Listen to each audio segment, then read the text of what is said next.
আমি দৌড়ে ঘর থেকে বের হতেই চোখে পড়ল সেই লোকটা। ব্ল্যাক স্যুট পরে রাস্তার ফুটপাতে বসেছিল।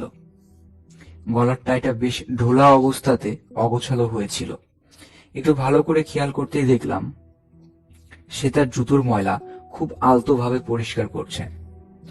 নেহাতি বলা বাহুল্য, তার স্যুটের অনেক জায়গায় বেশ ময়লা লেগেছিল, কিন্তু সেদিকে তার কোনো খেয়ালই ছিল না।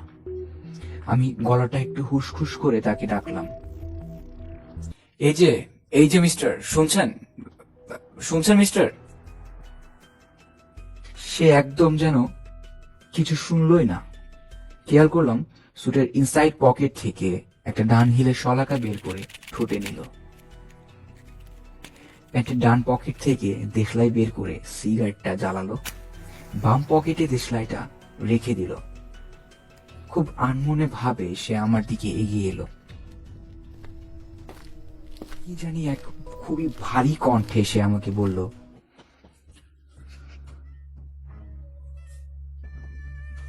মিস্টার সেন,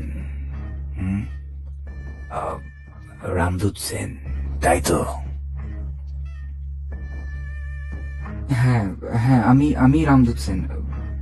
আপনাকে আমি ডাকছিলাম। ডাকছিলেন আমাকে? আপনি কি শ্রীলতার মৃত্যু বিষয়ে কিছু জানতে চাইছেন? আমি চুপ রইলাম। আবার বলল,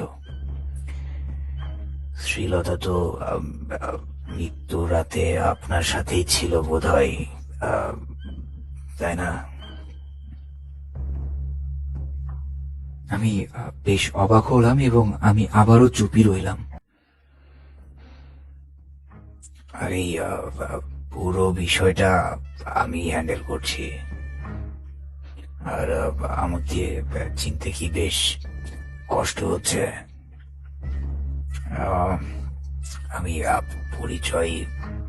আপনাকে পরিচয়টা আমি আজ না দিই, সময়ের সাথে সাথে আমার পরিচয় আপনি পেয়ে যাবেন আশা করছি, মিস্টার রামদূত সেন। আর কিছু জিজ্ঞাসা করার আছে আপনার? আমি শুধুমাত্র তার দিকে অবাক হয়ে তাকিয়েছিলাম।